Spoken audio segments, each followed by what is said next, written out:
अगर आप बुरा ना मनाएं तो आपको पता है, आप इनकार नहीं कर सकते कि 26 नवंबर को बैरिस्टर गौहर और बैरिस्टर सैफ जो हैं उनको पेशावर से इंटीरियर मिनिस्टर के जहाज़ पे रावलपिंडी लाया जाता है, वहाँ से अडयाला जेल ले जाया जाता है। तो आप जो मर्ज़ी कहें कि इंटीरियर मिनिस्टर इनका नहीं है, लेकिन आपकी लीडरशिप तो उसको इंटीरियर मिनिस्टर मानती है और उसके जहाज़ में बैठ के इमरान खान से मिलने भी जाती है। नहीं जी, हम उसको सिर्फ इंटीरियर मिनिस्टर नहीं मानते। हाँ। हम उनको तो असली ताकत मानते हैं।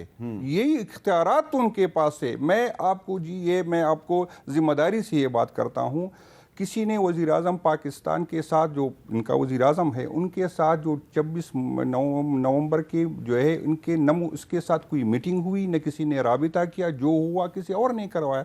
इन बेचारों को तो पता ही नहीं था कि क्या, किसी ने इसको इतना सीरियस नहीं लिया कि इतना बड़ा लोग आ रहे हैं। जिस मैं जिम्मेदारी से कहता हूँ, एक मीटिंग मुझे बता दे, एक बंदा मुझे बता दे जी, ये कहे कि वज़ीर आज़म पाकिस्तान को इत्तेमाद में लिया गया था। तो उनके पास तो सारी ताकत तो उनके साथ है, बात तो उसकी साथ हो। जिस तरह इमरान खान के दौर में भी सारी ताकत जनरल फैज के पास थी, इसी तरह मैं इस तरह कोई नहीं हूँ, लकीर का फकीर नहीं हूँ, न मैं कोई जो है मैं सियासी वर्कर हूँ, कोई सियासी। मैं अक्सर ये बात करता हूँ, हमसे गलतियाँ हुई इसलिए हम भुगत रहे और हमें एहसास नहीं था उसी टाइम।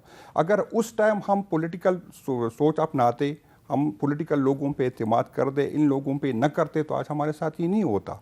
हम इसलिए भुगत रहे कि हमने गलतियां की और इसमें कोई नहीं, बिल्कुल ये मैं क्या मानता हूं कि उसका रोल था। इन लोगों को बड़ापन दिखाना चाहिए ताकि ये भी कहे कि कौन चलाता है। हम मानता हूं मैं कि हमारी हुकूमत में उनका जनरल फैज का रोल था, इसमें कोई दूसरी राय नहीं। इसलिए ये जो तो अब आप जनरल फैज के साथ हैं कि नहीं है? नहीं, जनरल फैज के साथ न मैंने होना है न होना है। मैं यही मेरी है, अगर जिसने कानून तोड़ा, जिसने अपने हलफ से रोगर्दानी की, चाहे जनरल फैज हो, उसको भी सजा होनी चाहिए, चाहे जो अब तोड़ रहा है, जिन्होंने हलफ तोड़ा, जिन्होंने इलेक्शन में किया, जिन्होंने राबिते की, जिन्होंने अफरी किए, जिन्होंने हमारी जो है हमें ब्लैकमेल किया, उनके खिलाफ भी लेने। अच्छा तलाल चौधरी साहब, अगर इंटीरियर मिनिस्टर साहब जो हैं वो बैरिस्टर गौहर को जहाज़ देते हैं 26 नवंबर को कि आप पेशावर से पिंडी आएँ जी और पिंडी से फिर हम आपको अडयाला जेल लेके जाएंगे, तो इसका मतलब ये है कि कहीं ना कहीं पे हुकूमत की सतह पे तहरीक इंसाफ जो है उसको फैसिलिटेट करने की कोशिश तो की जाती है। वो और बात है कि तहरीक इंसाफ आगे से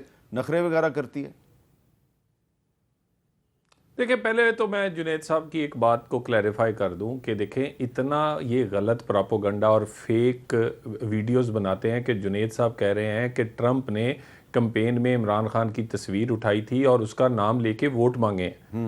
तो मेरा ख्याल है ये ज़रा हकाइक ठीक कर लें। वो एक फेक वीडियो थी जो कि पीटीआई के अकाउंट से ही बनाई गई थी और पीटीआई के लोग वो क्लेम करते थे। आज तक उन्होंने ऐसा कुछ कैंपेन में नहीं किया। यानी कैसा ताकतवर आदमी है कि अमेरिका का सदर भी इसकी वजह से जीता है, पाकिस्तान की इस्टेब्लिशमेंट भी इससे एनआरओ चाह रही है, यूरोप भी कहता है कि इसको छोड़ दो और गल्फ स्टेट्स भी इसके बगैर सांस नहीं ले पा रही, लेकिन अडयाला से बाहर नहीं निकल पा रहा, ज़मानत नहीं होती, अपने सजाओं अभी आज के दिन तक भी काट रहा है।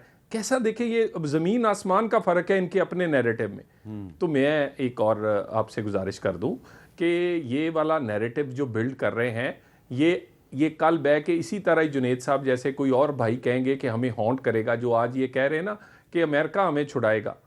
और पहले कहते थे लोगों को, बच्चों को वर्गला कर इधर इस्लामाबाद पे हमलावर करवाया कि ये अमेरिका के ग़ुलाम है जो कि हुक्मरान है, इन पर जहाद करो इनके खिलाफ। वो बेचारे आए, उन्होंने आके आंसू गैस और आगे क्या कहते हैं वो लाठी चार्ज और उसका सामना किया, और ये पीछे से उन्हीं से अपनी रहाई और उनसे मिन्नतें कर रहे। अगली बात ये जो आप कह रहे हैं कि वज़ीर दाखिला ने फैसिलिटेट किया कि पीटीआई के लोगों को बानी पीटीआई के पास ले जाएं। देखें, वज़ीर दाखिला का काम है कि मुल्क में अमन व अमान, और उस वक़्त एक हेड ऑफ स्टेट पाकिस्तान आए हुए थे, पाकिस्तान से अहम एग्रीमेंट होने जा रहे थे, तो उनके लिए अपना उसको अमन के लिए एक जमात अगर मुजाहरा कर रही है और उसका सरबरा जो है वो जेल में है, तो अगर लेकिन इसमें एनआरओ कहाँ से आ गया? इसमें हमने कब कहा है कि हमारे किसी बंदे ने कहा हो कि हमने जाके उधर क्या कहते हैं रेस्ट हाउस साफ करवाया है, या हमने कहा है कि ये छोड़ने जा रहे हैं, या हम अपनी किसी शर्त से पीछे। हम पहले दिन कहते थे हुकूमत असली है, मानना पड़ेगी। पहले भी कहते थे 16 किलोमीटर का वजीर आजम है, अल्हम्दुलिल्लाह फिर उसने 16 महीने पूरे किए। फिर उसके बाद ये कहते थे कि ये फॉर्म 47 और 45, आज इन्होंने वो शर्त अपनी मुज़ाकरात से निकाली है। ये किसकी कामयाबी है? कहते थे 26वीं तरमीम नहीं होने देंगे, हुई है। कहते थे फलां चीफ जस्टिस होगा, नहीं तो नहीं होगा। मैं देखे ना, ये सारी चीज़ें जो हैं ये आपके सामने हैं। तो मामला ये है कि ये कॉम्प्रोमाइज नहीं है, बल्कि ये इस वक्त इन्हें खौफज़दा हैं। इनका अपना अंदर जो है 190 मिलियन, किसको नहीं पता कि पाकिस्तान में इतनी बड़ी डकैती कभी भी नहीं हुई, और ये इनके मिनिस्टर्स उसमें गवाह हैं, इनके लोग इनके बात करते हैं, और उसमें 2 जमा 2 है। तो इसी तरह ये जो 9 मई है, ये अभी मुझे बड़ी अच्छी बात लगी, जुनैद साहब ने कहा है कि जनरल फैज़ को सजा मिलनी चाहिए हलफ तोड़ने की, मगर जनरल फैज़ को अपने सियासी मकासद के लिए जिसने इस्तेमाल किया, क्या उसने अपनी हलफ की रूहगर्दानी नहीं की? क्या उसको नहीं मिलनी चाहिए? बेनिफिशरी कौन है? बानी पीटीआई। किसने आर्मी चीफ की अपॉइंटमेंट रखवाने की कोशिश की? किसको कौन बेनिफिशरी बनना चाहता था?